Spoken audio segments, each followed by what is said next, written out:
Clarence, why you did not go to school? What happened? Clarence, sit down dito. Clarence! What happened? Why? Because it's raining. We cannot go to school before. It's When it's raining. not raining, we can go to school. I see. Because the school is very floody inside. Now, we cannot go to school without raining this year. Alright.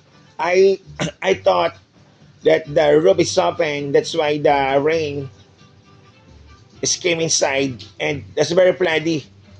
And the whiteboard is very sweaty. You cannot do that to remove the roof. What if we accidentally broke the school instead? Because the wind is very strong. But bricks, you cannot do it. Alright, so yun. Grabe. $1 dollar.